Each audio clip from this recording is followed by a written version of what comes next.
Ano bang meron? Ba't di mo ko kayang pansinin? Pangit ba ko sa iyong paningin? Ano bang meron? Natatakot ka ba na baka'y masaktan kita? Pero sinta, huwag kang mag-alala, di naman ako tulad ng iba.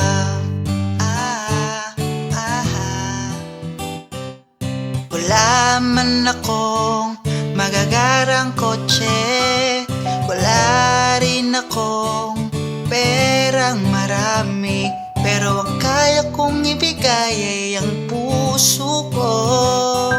Kaya sana naman ako'y pagbigyan mo na sana ako.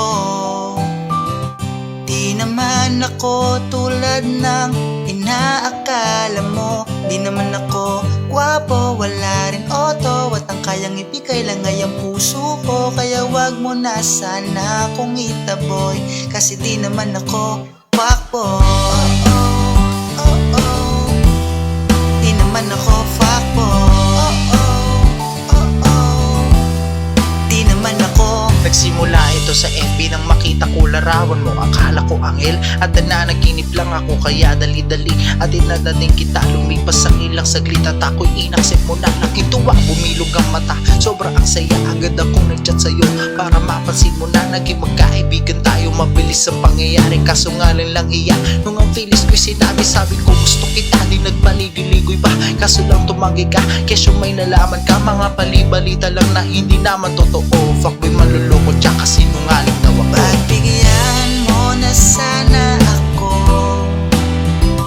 Di naman ako tulad ng inaakala mo. Di naman ako gwapo, wala ring auto, at ang kayang ibigay lang ay ang puso ko. Kaya wag mo na sana akong itaboy, kasi di naman ako fuckboy.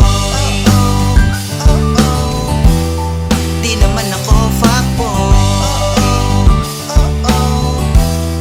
Di naman ako. Mahirap daw kasing magtiwala, hindi din madali ang maniwala sa mga pangako na maaari kong bitawan. Kaya sana naman ay paniwalaan. Pagbigyan mo na sana ako. Di naman ako tulad ng inaakala mo. Di naman ako gwapo, wala ring auto, at ang kayang ibigay lang ay ang puso ko. Kaya wag mo na sana akong itaboy, kasi di naman ako fuckboy. Di naman ako fuckboy.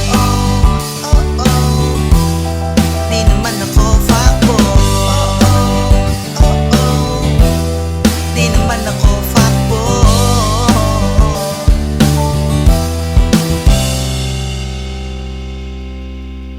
Pagbigyan mo na sana ako. Di naman ako tulad ng inaakala mo. Di naman ako gwapo, wala ring auto, at ang kayang ibigay lang ay ang puso ko. Kaya wag mo na sana akong itaboy, kasi di naman ako